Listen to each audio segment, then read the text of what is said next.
बघा, आता आपण हवा बघितलं, हवेचे प्रकार पाहिले आणि हवेचे कोणकोणते वायू आहेत ते पाहिले. आपल्याला आपल्या शरीराला किती उपयोगाचे आहे आणि त्याचप्रमाणे वातावरणाचे जे थर आहेत ते पाहिले. तर अशा प्रकारे आपण हवेचा अभ्यास केला, आपण पाण्याचा अभ्यास केला. सेकंडली की पाणी कोणत्या कोणत्या स्वरूपात आपल्याला आढळतं, पाण्याच्या अवस्था आहेत त्या कोणकोणत्या आहेत, पाणी आपल्याला कोणत्या फॉर्ममध्ये आढळतं, पाणी आपल्या जीवनासाठी किती आवश्यक आहे, आपण त्याचा किती वापर करतो, कोणकोणत्या कामासाठी वापर करतो, पाण्याचं जे मूळ स्रोत कोणतं आहे, आपल्याला पाणी कुठे उपलब्ध होतं, याचा सर्वांचा अभ्यास आपण पाणी या घटकात केला. आणि आता आपण मुलांना पाहणार आहोत जमीन. जमीन म्हणजे काय? लँड. लँडचा अर्थ काय होत आहे? जमीन होत आहे. की आता जमिनीच्या संदर्भात आपण अभ्यास करणार आहोत. मग तो कोणता अभ्यास असणार आहे? की जमीन ही सुपीक आहे, नापीक आहे, मृदा आहे, ती कशा प्रकारची आहे, ती जमिनीचा अभ्यास आपण इथे या घटकामध्ये आपण करणार आहोत. की जमिनीमध्ये नेमकं काय काय दडलं गेलेलं आहे, की जमीन आपण जे जमिनीवर चालत आहोत, ही जमीन नेमकं जमिनीवर काय करत आहोत, ती जमिनीच्या खाली अंडरग्राऊंड काय काय आहेत, कोणकोणत्या गोष्टी आढळतात ते देखील आपण पाहणार आहोत. बघा, आता इथे दिले की जमीन ही कशाची बनलेली असते. तर जमिनीवर आपण चालतो की जमिनीवर आपला वावर होतो, ही जमीन कशाची बनते? तर अर्थातच या जमिनीमध्ये काय लागत आहे मुलांनो, की जी रेती आहे, वाळू आहे, जे छोटे दगड आहे, जे मोठे दगड आहे, जे छोटे मोठे खडक आहेत, या सर्वांपासून ही जमीन तयार झालेली असते. की सर्वात पहिली जी माती आहे, मग छोटी रेती आहे, मग छोटे खडक आहेत, मग मोठे खडक आहेत, तर वाळू आहेत. तर अशा सर्व प्रकारातून ही काय होत आहे? जमीन ही बनली गेलेली आहे. हे तुम्हाला जमिनीचा अस्पृश्य रूपामध्ये भाग दाखवलेला आहे. आता बघा, इथे तुम्हाला दाखवलं आहे की जमिनी कशाची बनली गेली आहे. त्याचे उत्तर बघा मिळाले की जी जमिनीचा दगड आहे तो स्टोन आहे. बघा, स्टोन म्हणजे काय? दगड. माती म्हणजे सॉइल. जे हे झालं जे दगड आहे, ही दुसरी माती आहे, तिसरे मोठे खडक आहेत म्हणजेच काय? Big rock. बघा, आता तुम्ही बोलला स्टोन म्हणजे पण दगड आणि मोठे खडक म्हणजे पण दगड. जे मोठ्या खडकाला काय बोललं जातं? बिग रॉक्स बोलले जातात. या स्वरूपात आपल्याला दिसत जमीन जी असते ती कशी दिसत आहे? की काही दगडांच्या स्वरूपात जे छोटे दगड आहेत त्याच्यामध्ये दिसत, स्टोनमध्ये काही मातीच्या फॉर्ममध्ये दिसत आहे, आणि जे बिग रॉक्स आहेत म्हणजे जे मोठे खडक आहे, खडकाला काय बोललं जातं? रॉक्स बोललं जातं. तर या स्वरूपामध्ये आपल्याला जमीन ही काही दिसून येत असते. मानव जमिनीचा वापर कशासाठी करतो? मानव, मनुष्य प्राणी आहे आणि जे प्राणी आहेत त्याचा सगळेच वापर करत असतात त्या जमिनीसाठी. पण बहुतेक जो मनुष्य प्राणी आहे तो जमिनीचा वापर कशासाठी करतो? की तो निवास स्थान करण्यासाठी करतो, तो रस्ते बांधण्यासाठी करतो, तो शेती तयार करण्यासाठी करतो आणि लोहमार्ग तयार करण्यासाठी करतो. कारखाने तिथे निर्माण होण्यासाठी देखील त्याला जागेची आवश्यकता असते, जमिनीची आवश्यकता असते. तर अशा हर एक प्रकारच्या कामासाठी मनुष्य काय करत असतो मुलांना? त्या जमिनीचा वापर करत असतो. त्याचप्रमाणे जे इतर पशु पक्षी आहेत ते देखील जमिनीचा वापर करत असतात, ते वावरत असतात आणि ते देखील तिथे त्यांचं निवासस्थान बनवत असतात. तिथे पक्षी देखील त्याचे जमिनीवर जे झाड असतं ते झाडाचं ते घरटं बनवून राहत असतात. त्याबरोबर जे पशु आहेत ते देखील काय बनवतात? जे वाघ आहे, सिंह आहे, ते गुहेमध्ये राहत असतात. साप आहे जो बिळामध्ये राहत असतो. मग अशा प्रकारे ज्याला जसं वाटेल तशा प्रकारे ते आपले घरटे बनवून, घर बनवून ते तिथे राहत असतात. तर मानव जमिनीचा वापर हा कशासाठी करतो? निवासस्थान करण्यासाठी करतो, शेतीसाठी करतो, रस्ते कामासाठी करतो, औद्योगिक कामासाठी करत असतो. तर अशा प्रकारे देखील त्याचा मुलांना वापर होत असतो. सगळ्यात महत्त्वाचं जे काम आहे सर्व गोष्टीसाठी करतो. मानवासह सर्व भूचर प्राणी, इथे काय दिलंय बघा? मानवासह सर्व भूचर प्राणी म्हणजे हर एक प्रकारचे जे पशु पक्षी जे प्राणी आहेत की जे 2 पायावर चालणारे, 4 पायावर चालणारे, जे आकाशात उडणारे आहेत, जे न उडणारे, अशा सर्व प्रकारचे जे प्राणी आहेत जे जमिनीवर राहतात. बघा, की ते पक्षी जरी असले तरी ते कधीतरी खाली जमिनीवर येत असतात. आणि आपण जमिनीचा वापर शेतीसाठी करतो, निवासासाठी करतो आणि रस्त्यासाठी यासाठीही देखील करत असतो. शेतीसाठी म्हणजे हर एक प्रकारचं अन्नधान्य पिकवण्यासाठी त्याचा वापर करतो. निवासस्थान म्हणजे आपण घरासाठी त्याचा वापर करतो. मग कोणी घर बांधतं, कोण बिल्डिंग बांधतं, कोण बंगला बांधतो, कोण मोठा कॉम्प्लेक्स बांधतो. या सर्वच प्रकार त्याच्यामध्ये आले. निवासस्थानामध्ये रस्ते करतो, मग त्याच्यामध्ये कच्चे रस्ते आले, पक्के रस्ते आले. त्याच्यामध्ये रस्त्याचं जे बांधकाम आहे की रस्त्यावरून जाताना वाहनांना कोणत्याही प्रकारचा अडथळा होण्यासाठी पक्के बांधकाम केलेले जे डांबरी रस्ते आहेत त्याचं काम केलं जातं. त्याचप्रमाणे जे लोहमार्ग तयार करण्यासाठी देखील रस्त्याचा वापर केला जातो. जे उड्डाण पूल आहे, जे विमान जातात, ते विमान व्यवस्थित सुरळीत उतरण्यासाठी देखील व्यवस्थित ते रस्त्याचं देखील काम केलं जातं. तशा हर एक प्रकारचं जे रस्त्याचं काम आहे मुलांनो तर आपण काय करू शकतो, त्या जमिनीचा आपण वापर हर एक कामासाठी आपण करू शकतो. इथे बघा तुम्हाला हर एक प्रकारचे जे प्राणी दिसत आहेत, बेडूक आहे, कावळा आहे, पोपट आहे, माकड आहे, साप आहे, मांजर आहे, चित्ता, हर एक प्रकारचे जे प्राणी काय करत आहेत, जमिनीचा काय करत आहे, वापर करत आहेत, त्याचा वावरत आहेत, त्या जमिनीचा उपयोग करून ते घेत आहेत. आणि हर सर्व भूचर प्राणी त्याच्यामध्ये आहे, मानवासह जे मनुष्यता आहे, परंतु जे भूचर प्राणी आहेत ते देखील. बघा आता इथे तुम्हाला किती सुंदर प्रकारचं काय आहे, घर आहे, म्हणजेच हे काय आहे, निवास आहे. बघ अशा प्रकारे सुंदर आपण घर बांधण्याचा प्रयत्न करत आहोत. त्याचप्रमाणे इथे रस्ते देखील बांधण्याचा करत आहोत. त्याचप्रमाणे इथे मोठमोठे उद्योगधंदे जे कारखाने आहेत त्याचे देखील काम करत आहोत. बघा जमिनीतून मिळणारे खनिजे, जे जमिनीमध्ये जे काही खनिजे असतात, जे काही खनिजे आहेत, जे खनिजे जे तेल आहे ते देखील आपल्याला याच्यातून मिळत असते. खनिजे तेल व भूगर्भीय वायू आपल्यासाठी अत्यंत महत्त्वाचे आहे. जमिनीतून मिळणारी खनिजे, मग ते कोणती खनिजे, जमिनीमध्ये हर एक प्रकारचे जे खनिजे आहेत ते आपल्यासाठी उपयुक्त आहे. मग जमिनीमध्ये कोणत्या प्रकारचं आहे, जमिनीमध्ये सोनं आहे, चांदी आहे, तांबे आहे, ॲल्युमिनियम आहे, जस्त आहे, अशा हर एक प्रकारचे जे आपण जे भांड्याचा जो वापर करतो, जे आपल्याकडे जे पितळ आहे, तर अशा हर एक प्रकारचे जे जे खनिजे आहेत ते आपल्याला त्याच्यातून मिळत असतात, की जे आपल्याला उपयोगी पडत असतात. त्याप्रमाणे मुलांना जे आपल्याला शरीरासाठी जे असणारे कॅल्शियम आहे, फॉस्फरस आहे, सोडियम आहे, मॅग्नेम आहे, ते देखील आपल्याला भूगर्भातूनच मिळत असतं, जे ते आपल्या शरीरासाठी आवश्यक आहे. तर काही अजून जे खनिजे आहेत मुलांना, की जे औद्योगिकदृष्ट्या उपयोगाचे आहे, जसं लिथियमचा हा वायू आहे, तो देखील आपल्याला भूगर्भातून मिळत असतो, त्याचा देखील वापर होत असतो. तर अशा प्रकारे सर्व प्रकारचे जे खनिजे आहेत, ते खनिजे तेल आहे, जे प्रकारचे कोळसा आहे, जे खनिज तेल आहे, जे खनिजातून जे तेल निघतं ते देखील आपल्याला भूगर्भातूनच मिळत असतं.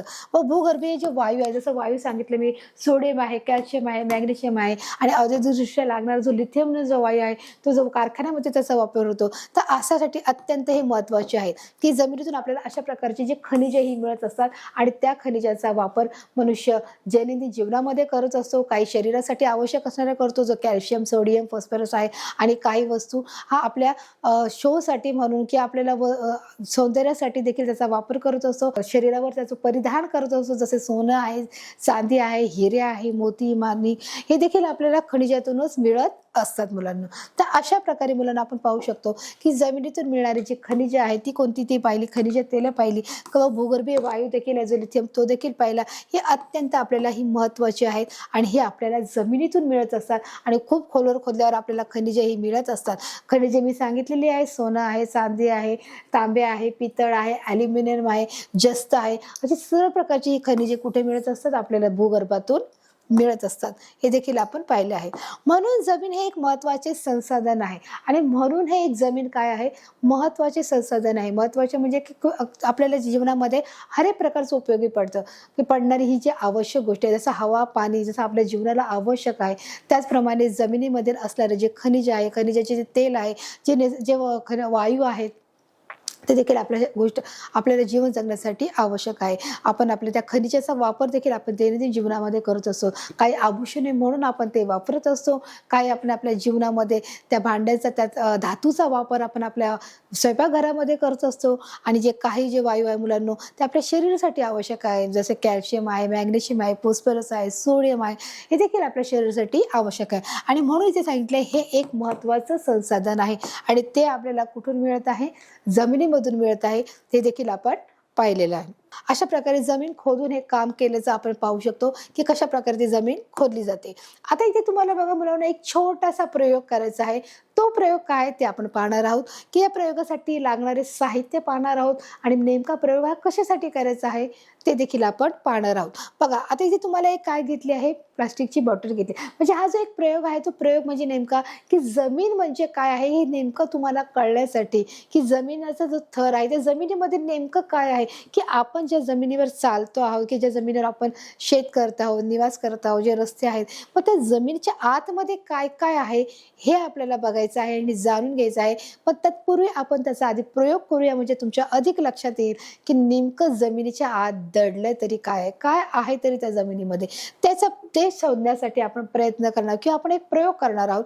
तो प्रयोग नेमका प्रयोगासाठी लागणारं साहित्य आपण पाहणार आहोत. एक प्लास्टिकची जी बॉटल आहे ती घ्यायची आहे. बघा साहित्य प्लास्टिकची पारदर्शक बॉटल, नुसती बॉटल नाही तर ती पारदर्शक असली पाहिजे, ती आरपार आपल्याला दिसली पाहिजे, कारण आपण त्याच्यामध्ये जे काही पदार्थ टाकणार आहोत ते आपल्याला बाहेरून उघड्या डोळ्यानेही दिसले पाहिजे, कोणत्याही सूक्ष्मदर्शकाची गरज नाही. तर अशा प्रकारे मुलांनो ही जी प्लास्टिकची बॉटल आहे ती पारदर्शक आहे. आणि त्याच्यानंतर काय घ्यायचं आहे, दुसरं जे आहे ते थोडे दगड घ्यायचे आहेत. काय घ्यायचे आहेत, थोडे दगड घ्यायचे आहेत, थोडी माती घ्यायची आहे, नंतर वाळू घ्यायची आहे आणि पालोपाचोळा घ्यायचा आहे आणि नंतर आपल्याला सगळ्यात शेवटी पाणी टाकायचं आहे. आता बघा, आता तुम्हाला याच्यामध्ये दिसेल की साहित्य कोणकोणत्या प्रकारचे इथे त्यांनी घेतलेले आहे. बघा इथे काय आहे, दगड आहे. ह्या दगडांचा आकार कसा दिसत आहे, जास्त मोठे नाही जास्त छोटे नाही, हे दगड आहेत की एक मीडियम साईजचे मोठे दगड आहेत. त्याच्यानंतर बघा पारदर्शक ही बाटली ही पहिला नंबर आहे. थोडे दगड घेतलेले आहेत, दगड हे 2 नंबर आहे. थोडी माती घेतलेली आहे, ही काय आहे, माती आहे. त्याचप्रमाणे जे तिसरं आहे वाळू आहे. वाळू कुठे मिळते मुलांनो, कुठे तुम्ही पाहू शकता वाळू, समुद्राच्या किनारी जी वाळू असते की आपण समुद्रामध्ये पाय टाकायच्या अगोदर जी काय असते, समुद्राच्या किनाऱ्यावर वाळू असते, ती हलकी असते वजनाने, बरोबर आहे, आणि ती आपल्या हातातून सहज गळून जाणारी असते. जसं माती हाताला काय होते, चिकटते, तर तिचा गुणधर्म आहे. तसं वाळू हे काय होते, हातातून सरकत जाते. ही काय आहे, वाळू आहे. आणि जो पाचवा आहे हा काय आहे, पाला पाचोळा. काय आहे, पाचोळा. कसला आहे हा पाचोळा मुलांनो, पाचोळा म्हणजे काय कळालं की जे झाडावरचे जे पान आहे, जे जेव्हा ते पिकलं जातं आणि पिकून ते खाली गळतं तेव्हा त्याचा आकार आणि त्याचा जो कलर रंग आहे बघा, तो असा पिवळसर दिसतो. कसा दिसतो, पिवळसर दिसतो. म्हणजे ते पान कसं झालेलं आहे, त्या पानातलं सर्व जीवनसत्व निघून गेलेलं आहे आणि त्या पानातला जो हिरवा कलर आहे निघून गेलेला आहे. आणि मग जेव्हा तो हिरवा कलर निघून जातो आपण त्याला बोलतो पाचोळा असं बोललं जातं.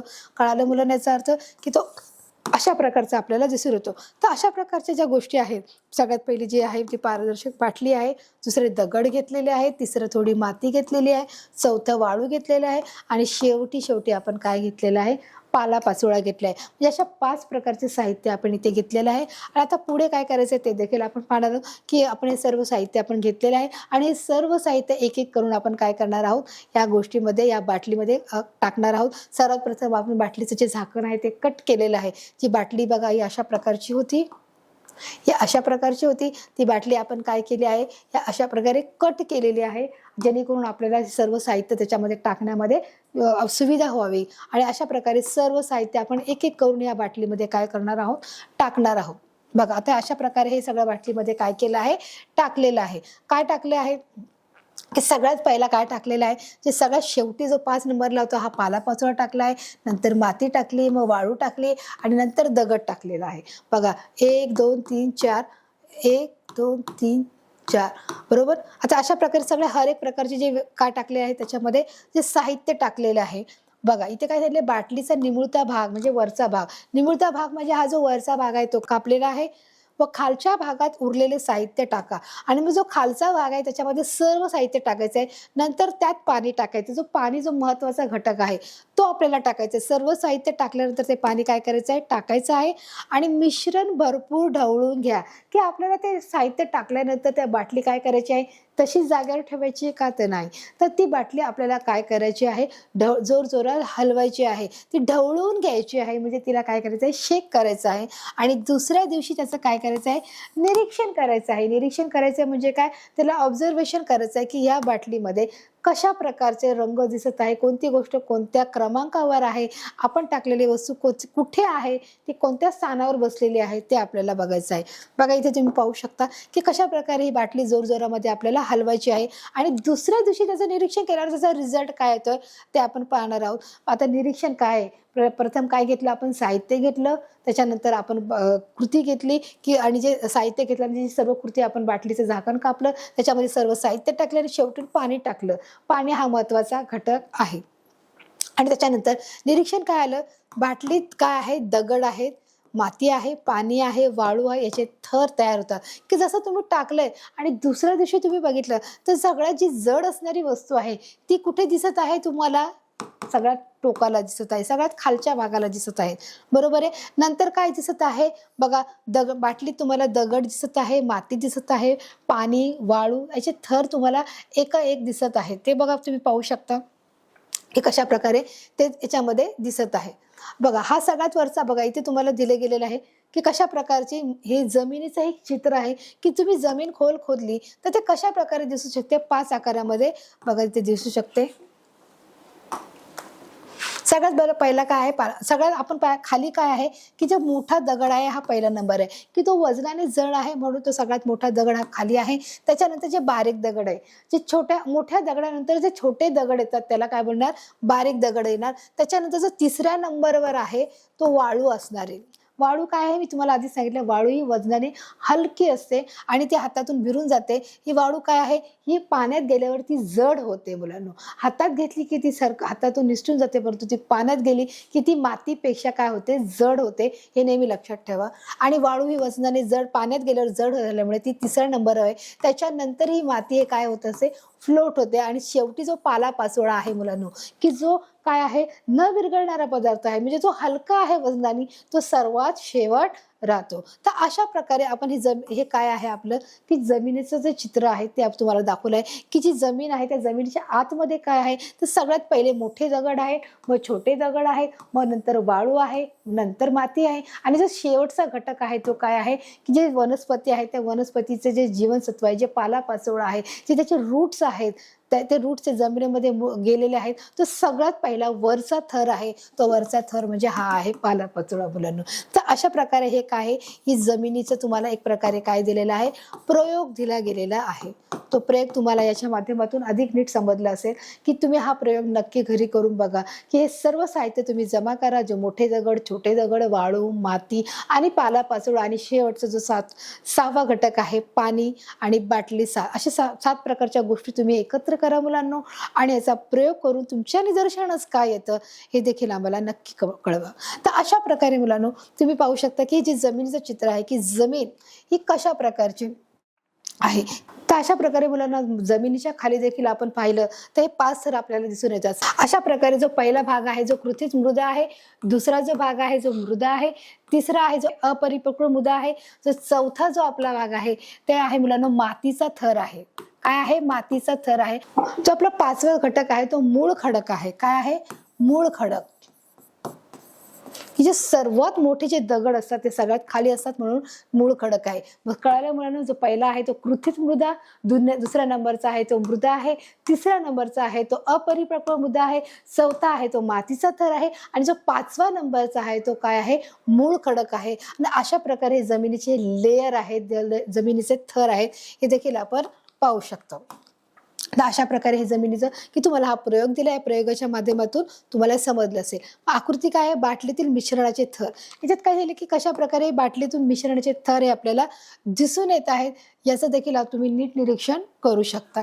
तसंच प्रमाणे बघा आता इथे परत तुम्हाला दिले आहे, पृथ्वीवरील जमीन देखील त्याचप्रमाणे आपल्याला पाहाव्यास मिळते. मग जसं तुम्ही बाटलीचा प्रयोग केला की बाटलीमध्ये तुम्हाला कोणकोणते पदार्थ आढळले, तुम्ही हर एक प्रकारचे टाकले, मग कोणती वस्तू 1 नंबरला, कोणती गोष्ट खाली आणि कोणती गोष्ट मध्ये आहे, कोणती गोष्ट सगळ्यात वरती आहे. तसंच ही तुम्ही जेव्हा जमीन आहे, ही काय आहे मुलांनो, जमीन आहे.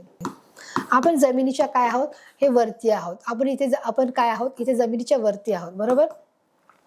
मग हे जे 5 थर आहेत बघा, मग ह्याच्या 5 थरामध्ये आपण काय बोलू शकतो की जे सगळ्यात पहिला जो हा जो थर आहे मुलांनो तो कोणता आहे, कृतीज मृदा. दुसरी आहे मुलांनो काय आहे, मृदा. तिसरं काय आहे मुलांनो, अपरिपक्व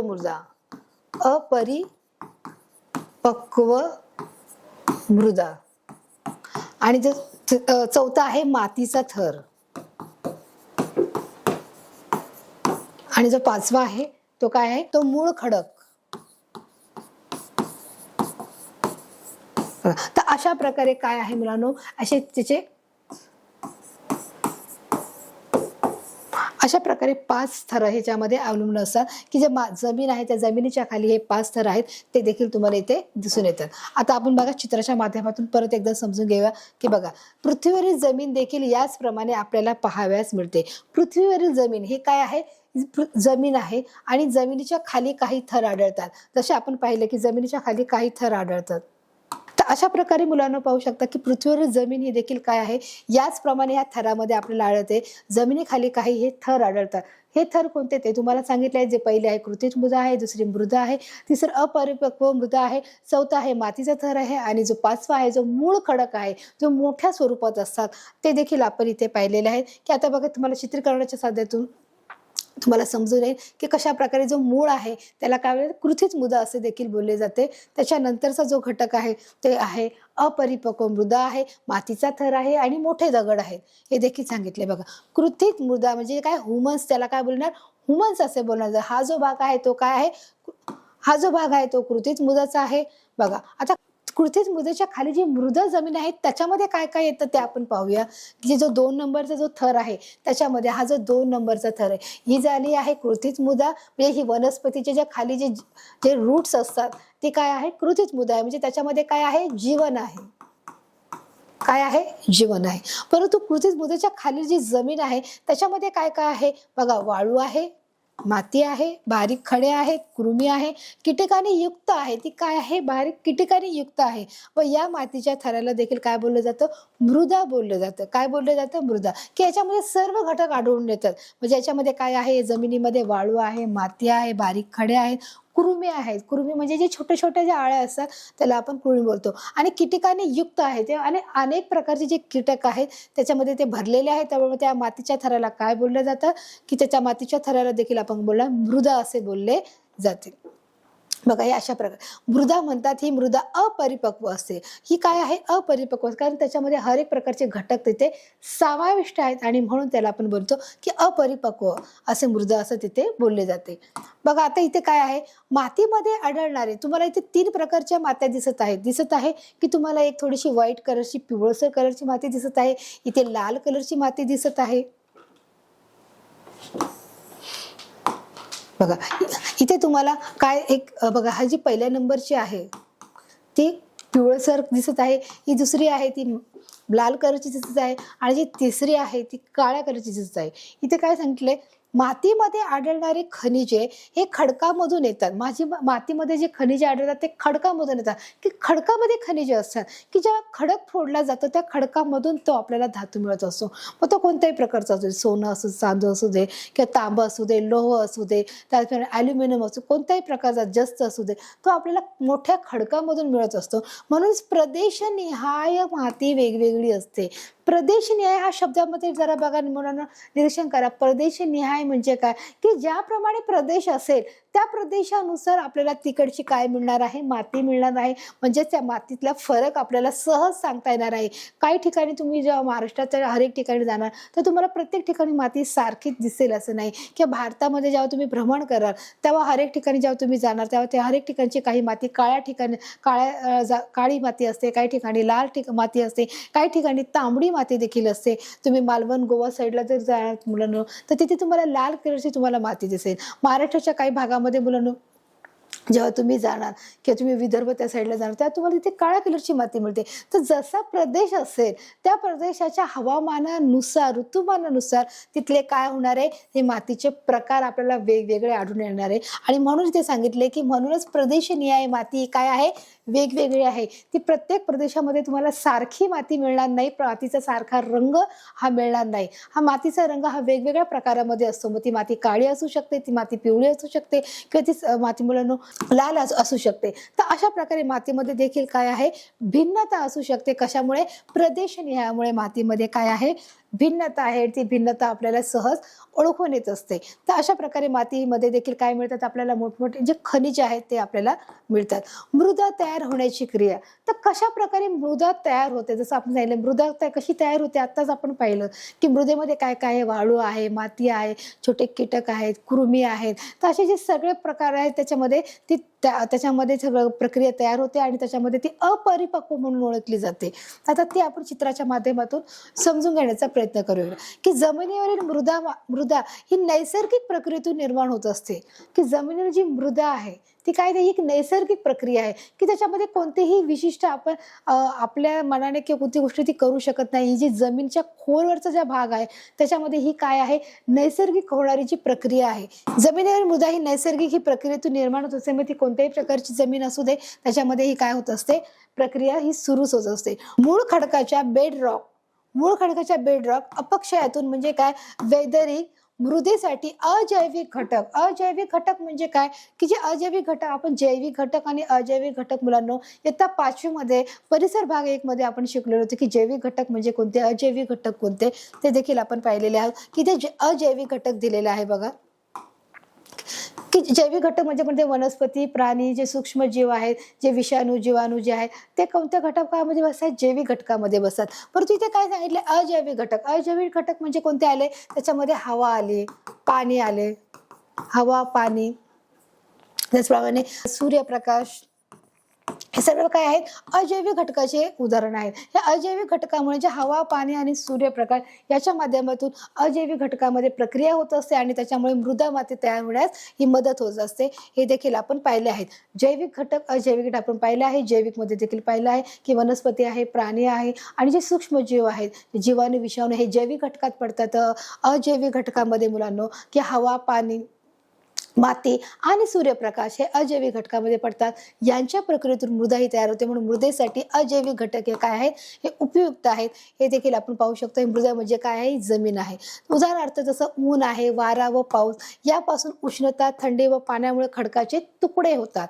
वर्षानुवर्षी जे दगड असतात मुलांनो, त्या दगडाची जी दिनचर्या मुलांनो, की जसं ऊन आहे ते भरपूर प्रमाणात ऊन आहे, भरपूर प्रमाणाचा वारा पण आहे आणि भरपूर पाऊस पडत आहे. त्याच्यामुळे काय होत आहे, आणि भरपूर उष्णता देखील आहे. या सर्व प्रक्रियेमुळे काय होत आहे, दगड हे फुटले जातात आणि म्हणून सांगितलं की थंडी व पाण्यामुळे खडकाचे काय होतात, तुकडे पडले जातात आणि ते तुकडे होऊन जातात. तर अशा प्रकारे बघा, इथे तुम्हाला अस्पष्ट प्रकारात दिसत असेल की कशा प्रकारे ऊन वारा पाऊस थंडी उष्णता या सगळ्यांच्या माध्यमातून जे मोठे दगड आहेत ते काय केले जातात, आपोआप फुटले जातात. ही प्रक्रिया फक्त 4 दिवसाची किंवा 4 महिन्याची 8 महिन्याची नाही. या प्रक्रियेसाठी एक मोठा खडक फुटण्यासाठी बराच कालावधी लागतो. मग आपण असं म्हणू शकत नाही तो इतक्या महिन्यामध्येच फुटेल, इतक्या वर्षानंतर फुटेल. त्याचा एक बराच मोठा कालावधी असतो आणि त्या कालावधीमध्ये ऊन वारा पाऊस उष्णता थंडी या सर्वातून जेव्हा तो दगड जात असतो तेव्हा त्या दगडाचे त्या खडकाचे काय होतात, तुकडे होतात आणि ते खडक फुटले जातात. हे देखील आपण या घटकाच्या माध्यमातून बघू शकतो की ह्या सर्व प्रक्रिया त्याच्यावर त्या दगडावर होत असतात. त्यापासून माती तयार होते. साहजिकच जर खडक फुटला तर काय होणार, त्यापासून माती तयार होते व या घटकामध्ये सूक्ष्मजीव, या घटकामध्ये काय होतात, जे सूक्ष्मजीव असतात, जे जीवाणू असतात आणि ते जीवाणू म्हणजे काय, मायक्रोवेव्स म्हणजे सूक्ष्मजीव म्हणजेच मायक्रोवेव्स. इथे काय दिलं आहे, सूक्ष्मजीव म्हणजेच मायक्रोवेव्ह आणि दुसरं कृमी म्हणजे वर्म. जे छोटे छोटे जे किडे असतात त्याला वर्म्स म्हणतात. कीटक म्हणजे इन्सेक्ट म्हणजे काय, छोटे जे कीटक आहेत. ते कीटक कोणते, जे छोटे जे कीटक असतात, जे आपल्या घरामध्ये जे छोटे छोटे इन्सेक्ट म्हणजे माशा आहेत, बरोबर, की जे आपण ते छोटे इन्सेक्ट त्याला आपण बोलू शकतो. तर यापासून जे अजैविक घटकापासून जे ऊन वारा पाऊस उष्णता थंडी या सर्वांची प्रक्रिया त्या खडकावरच असते. त्याच्यामुळे तो खडक फुटतो. त्या फुटण्यासाठी बराच मोठा कालावधी लागतो आणि ते फुटल्यानंतर त्याची माती तयार होते. त्या मातीमध्ये हे सर्व घटक त्याच्यामध्ये असतात, सूक्ष्मजीव असतात, त्याच्यामध्ये कृमी असतात आणि त्याच्यामध्ये मुलांना कीटक जसे असतात, जे मायक्रोवेव्स असतात, वॉर्म्स असतात आणि इन्सेक्ट्स त्याच्यामध्ये असतात. ते देखील आपण पाहू शकतो आणि त्याच्यामुळे ती मृदा मातीत तयार होण्यास मदत होत असते. बघा इथे तुम्ही पाहू शकता की कशा प्रकारचे, बघा इथे त्या मातीमध्ये हर एक प्रकारच्या गोष्टी त्याच्यात गेलेल्या आहेत. तर उंदीर घुशीसारखे कृदांत प्राणीही आढळतात. उंदीर घुशीसारखे की ते प्राणी देखील त्याच्यामध्ये आढळतात. मग त्या मातीमध्ये ते खोलवर जाण्याचा प्रयत्न करतात की ते दुसरा जो स्तर आहे जमिनीच्या खालचा तिथपर्यंत ते जाण्याचा प्रयत्न करतात. आणि मग अशा प्रकारचे जे दुसरा स्तर आहे तिथे बघा तुम्हाला दिसते की छोटे छोटे प्रकारचे जे किडे आहेत, कीटक आहेत, सूक्ष्मजीव आहेत आणि त्याचप्रमाणे इथे काय आहे, उंदीर आणि घुशी देखील आपल्याला हे प्राणी दिसतात. हे कृदांचे प्राणी तिथे आढळतात आणि तिथे ते उपलब्ध असतात. तर अशा प्रकारे आपण पाहत आहोत की जी परिपक्व जी क्रुधित मृदा आहे आणि ही मृदा आहे ती कशी आहे, अपरिपक्व मृदा आहे आणि याच्यामध्ये तो तयार होण्यासाठी किती कालावधी लागतो ते देखील आपल्याला माहिती आहे की सुमारे 1000 वर्ष लागतात. की परिपक्व मृदा हिचा जो थर असतो 2.5 सेंटीमीटरचा जो थर तयार झालेला असतो, म्हणजे त्याची जी जाडी आपण पाहतो की आपण आपले पाहू शकतो की जी चपाती आहे किंवा भाकर आहे, चपाती ही त्याच्यापेक्षा पातळ असेल आणि चपातीच्या पेक्षा जर जाड असेल तर भाकरचा जो थर असतो तो आपला मोठा असतो. त्याचप्रमाणे जो परिपक्व जी मृदा आहे त्याचा 2.5 सेंटीमीटर किती आहे मुलांनो, परीक्षेला प्रश्न विचारू शकतात. 2.5 सेंटीमीटरचा जो थर आहे तो तयार होण्यासाठी सुमारे 1000 वर्ष लागतात. म्हणजे ही प्रक्रिया होण्यासाठी किती, म्हणजे दिवस नाही, महिने नाही, वर्ष नाही, तर हजारो वर्ष लागतात. तेव्हा पुढे ही मृदा ही तयार होत असते मुलांनो. आणि त्याचा जो थर आहे तो 2.5 सेंटीमीटरचा इतका थर त्याच्यामध्ये आढळून आपल्याला येतो. तर अशा प्रकारे ही मृदा तयार होण्यासाठी हजारो वर्ष लागतात. 4000 5000 वर्ष त्याला लागू शकतात.